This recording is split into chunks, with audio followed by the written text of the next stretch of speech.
She didn't look like much walking through airport security in her faded jeans and worn sneakers, dragging a battered duffel bag that had seen better days. The TSA agent barely glanced up when she placed the belongings on the conveyor belt. Just another tired traveler in the endless stream of people passing through Terminal C. But when the X-ray machine beeped and they pulled her bag aside for inspection, when they unzipped it in front of a growing crowd of impatient passengers, what they found folded carefully at the bottom made everyone freeze. It wasn't just a uniform. It was the uniform, the one that fewer than 300 people in the entire world had ever earned the right to wear. Welcome to those who left a trace. Before we dive into this powerful story of Assumption's hidden service, and the moment when respect was finally given where it was due, tell us in the comments which city you're watching from today. And if you believe that heroes don't always look like what we expect them to look like, hit that subscribe button and help us honor those who serve in silence. Minneapolis-St. Paul International Airport thrummed with the familiar chaos of modern air travel. Terminal C buzzed with the constant motion of travelers rushing to gates, dragging luggage behind them like reluctant pets, clutching boarding passes and coffee cups with equal desperation. The morning rush was in full swing, and the security checkpoint moved with the mechanical efficiency of a system designed to process thousands of people as quickly as possible. Sarah Martinez had been standing in the security line for 23 minutes, watching the digital display count down her departure time with the kind of anxiety that comes from cutting connections too close. Her flight to San Diego was boarding in 45 minutes, and she still had to navigate the maze of concourses that separated her from gate C-17. She shifted her weight from one foot to the other, adjusting the strap of the duffel bag that had become her constant companion over the past decade. The bag itself told a story that no one bothered to read. Military surplus, olive drab canvas that had faded to a dusty green-brown, with reinforced stitching and hardware that spoke of functionality over fashion. The kind of bag that serious travelers use not because it looked good, but because it could survive anything from desert sandstorms to Arctic cold without falling apart. Sarah had carried it through 3 deployments for duty stations and countless training exercises that had taken her to places most people couldn't find on a map. But to the casual observer, she looked like exactly what the bag suggested. Someone who couldn't afford better luggage, who shopped at surplus stores out of necessity rather than choice. Her clothes reinforced that impression.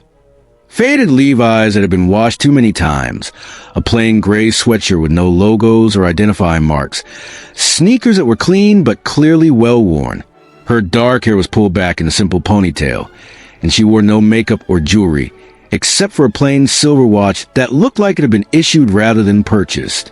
Sarah had learned long ago that being underestimated was often an advantage. People saw what they expected to see, and what they expected from a small Latina woman with budget luggage was not much. She had built a career on being underestimated, on walking into rooms where people assumed she didn't belong, and then proving them wrong in ways they never forgot. The line moved forward in fits and starts, the familiar dance of travelers removing shoes, emptying pockets, placing electronics in separate bins. Sarah watched the TSA agents work with the kind of professional assessment that had become second nature during her years of service. She noted their procedures, their attention to detail, their body language as they dealt with difficult passengers and suspicious items. Agent Rodriguez, working the X-ray machine that morning, had processed nearly 200 bags since his shift started at 5 a.m. He moved through the familiar motions with the efficiency of someone whose job required constant vigilance, but rarely produced genuine surprises. Most bags contained a predictable array of clothes, toiletries, electronics, and personal items that define modern travel. Occasionally, something interesting would appear on the screen. An unusual tool, an antique, a medical device that required explanation. But true surprises were rare. Sarah placed her duffel bag on the conveyor belt with the same practice motion she'd used hundreds of times before.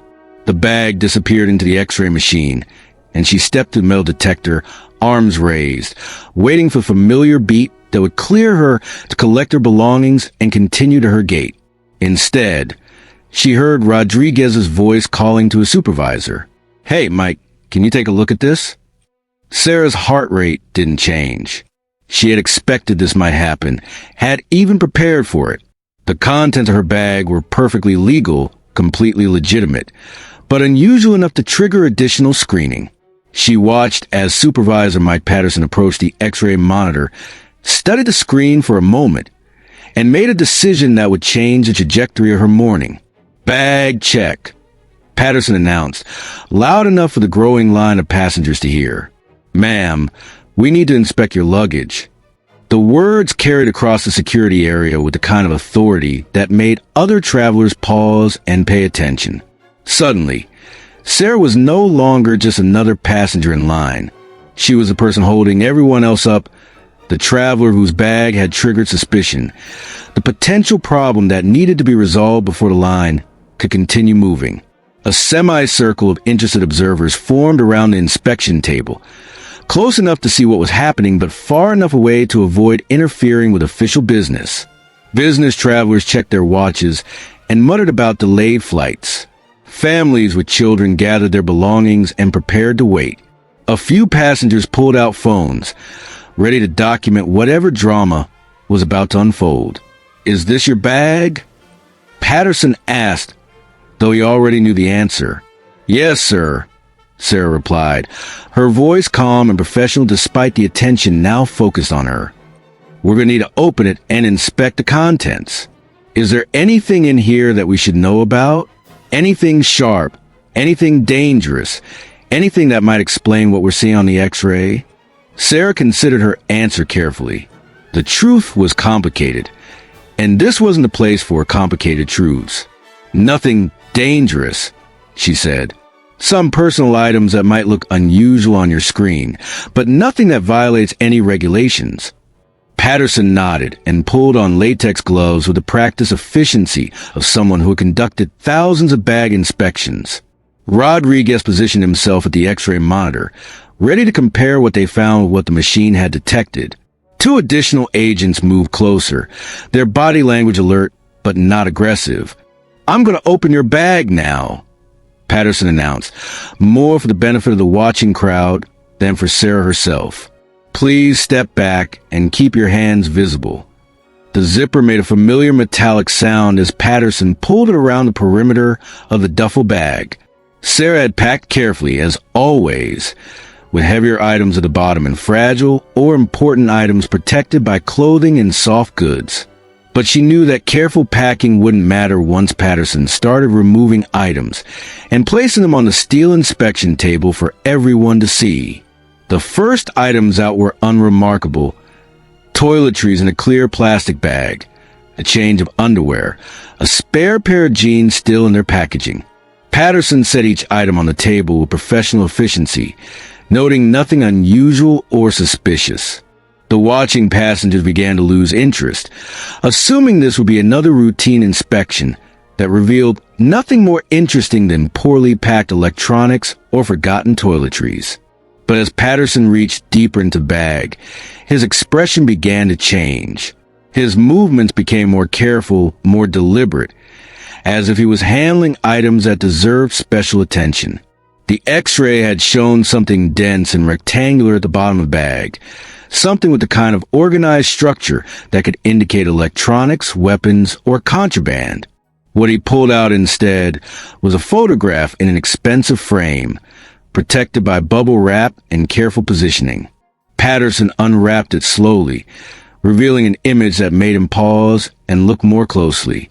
8 people in desert camouflage, arms around each other's shoulders, faces young and serious and marked by the kind of bond that comes from shared danger and mutual dependence. "Military?" Patterson asked, though the answer was obvious from a photograph. "Yes, sir," Sarah replied, her voice carrying a note of pride that hadn't been there before. Patterson nodded and set the photograph aside, but his entire approach to the inspection changed. The casual efficiency was replaced by something more respectful, more careful, as if he was handling items that belonged to someone who had earned consideration beyond routine TSA protocols. The next item confirmed his growing suspicion that this was not a routine bag inspection.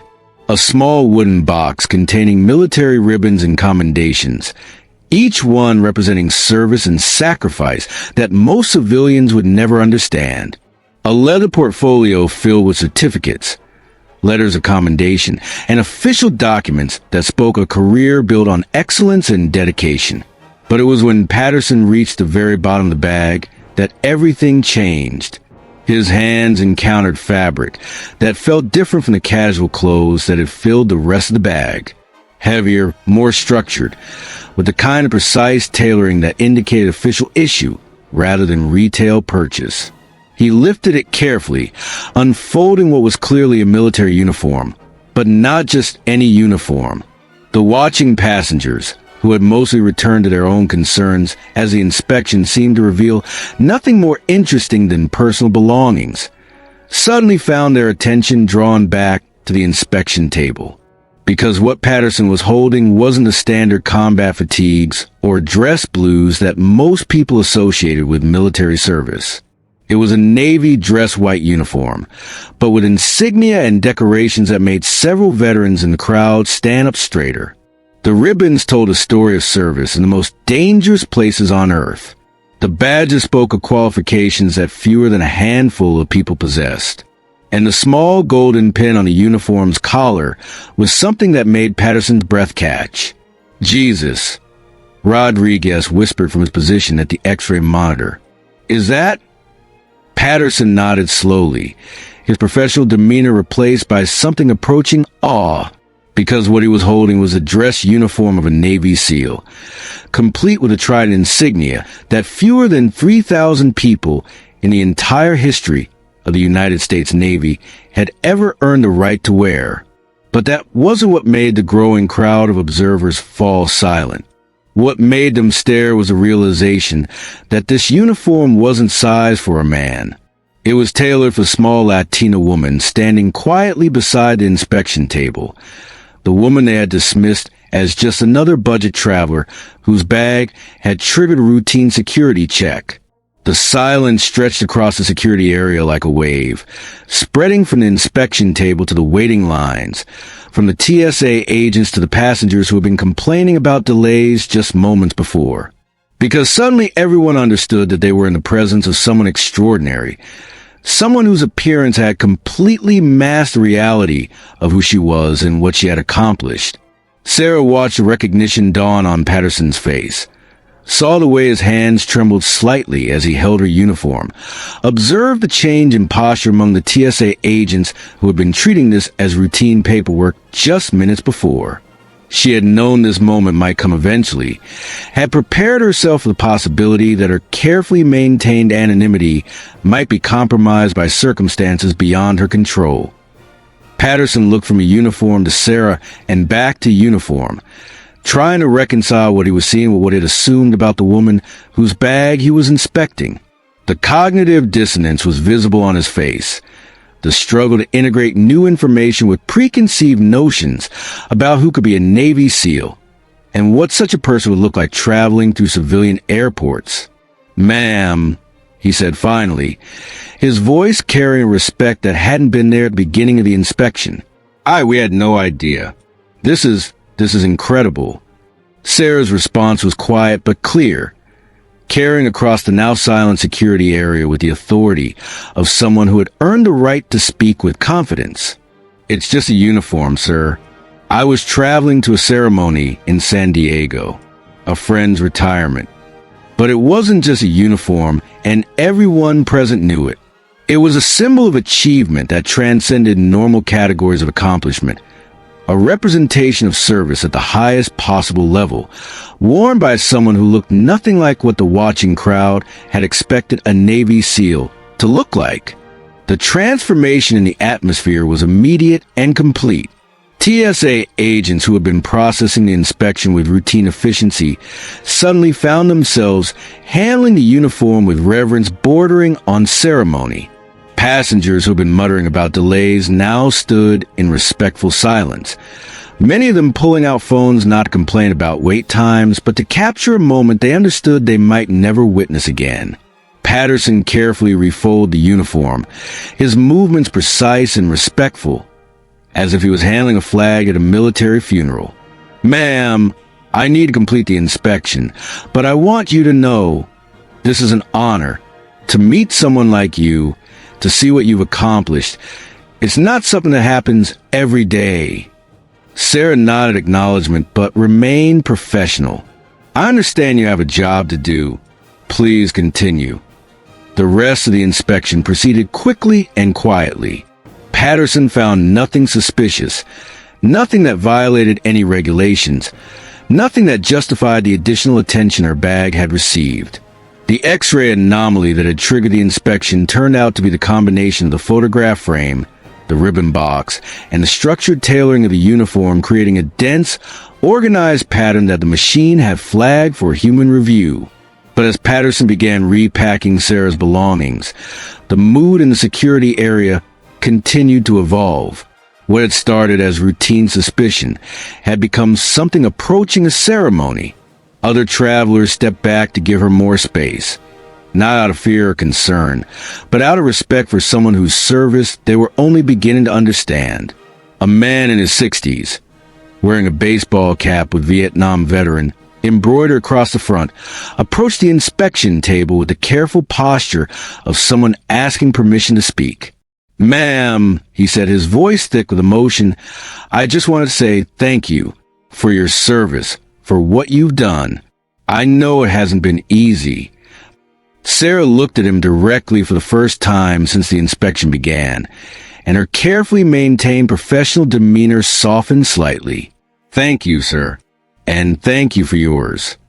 The exchange was brief, but it opened something in the atmosphere around the security checkpoint.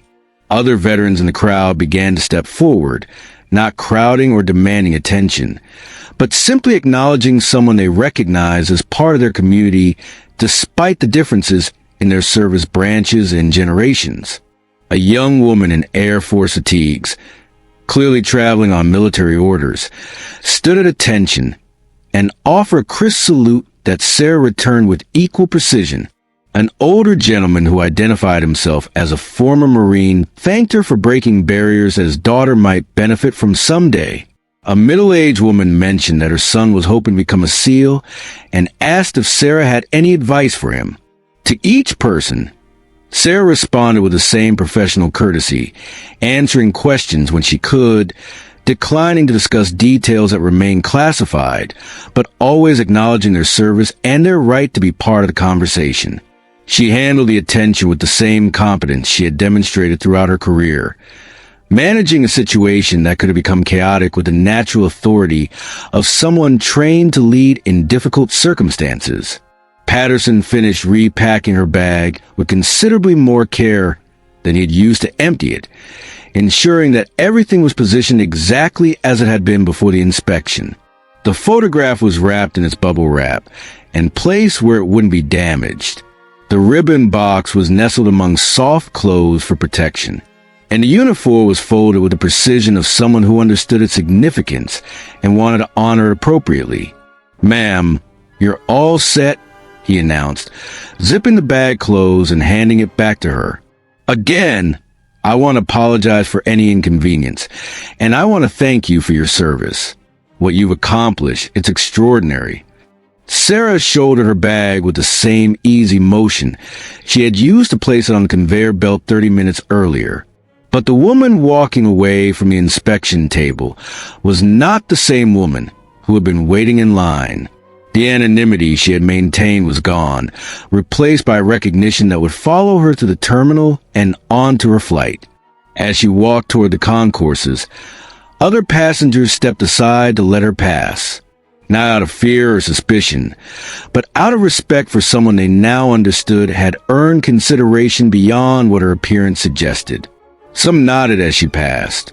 Others offered quiet words of thanks. A few took pictures, though respectfully and from a distance. Sarah made her way through the terminal with the measured pace of someone who had learned to move efficiently through crowded spaces without drawing unnecessary attention. But attention was now unavoidable. Gate agents looked at her with new interest as she passed their stations. Shop clerks watched her with curiosity mixed with respect. Other travelers glanced at her and then looked again, trying to reconcile her appearance with the stories that were already spreading to the terminal's informal communication network. By the time she reached gate C-17, word of what had happened at the security checkpoint had preceded her. The gate agent, a middle-aged woman named Patricia, who had been working for the airline for 15 years, greeted her with a smile that was both professional and personal. "Ms. Martinez, I understand we have a very special passenger flying with us today. Would you be interested in an upgrade to first class? It's the least we can do for someone who has served our country with such distinction." Sarah considered the offer carefully. First-class upgrades came with increased visibility, more attention from flight attendants and other passengers, more opportunities for conversations she might prefer to avoid. But they also came with more comfortable seating for the 5-hour flight to San Diego, and her back wasn't as young as it used to be after years of carrying heavy equipment through challenging terrain. "That's very kind of you," she said finally. "If it's not too much trouble." Patricia's smile widened. "No trouble at all. It's our honor." The boarding process that followed was unlike anything Sarah had experienced in her years of military and civilian travel. When first-class passengers were called aboard, Patricia made a brief announcement that drew attention from everyone in the gate area. "Ladies and gentlemen, today we have the privilege of having a true American hero traveling with us. I won't go into details out of respect for her privacy, but I wanted to take a moment to acknowledge someone who has served our country with extraordinary distinction and sacrifice." The applause that followed was spontaneous and sustained, led by the veterans in the gate area, but joined by civilians who understood they were witnessing something special. Sarah handled the attention with the same grace she had shown at the security checkpoint, acknowledging the applause with a brief nod before boarding the aircraft. The flight itself became an extension of what had begun at the security checkpoint. Flight attendants treated her with a level of service that went beyond their professional obligations, making sure she was comfortable, offering extra beverages, checking periodically to see if she needed anything. Other first-class passengers engaged her in respectful conversation, sharing their own connections to the military or simply expressing their gratitude for her service. But it was during the flight that Sarah began to understand the full implications of what had happened that morning. Her phone, which she had turned off during takeoff, buzzed with messages as soon as she turned it back on during the descent into San Diego. Text messages from former teammates who had seen social media posts about the incident, emails from reporters who had somehow obtained her contact information and wanted to interview her about her service. Missed calls from numbers she didn't recognize, probably media outlets hoping to get her story. The anonymity she had carefully maintained for the 3 years since her retirement was gone, replaced by the kind of public attention that most SEAL veterans spent their careers avoiding. The bag inspection that was supposed to be a minor inconvenience had become a viral moment, with photos and videos of the incident already spreading across social media platforms and news websites. As the plane touched down in San Diego, Sarah realized that her life had changed fundamentally in the space of 30 minutes at a security checkpoint in Minneapolis.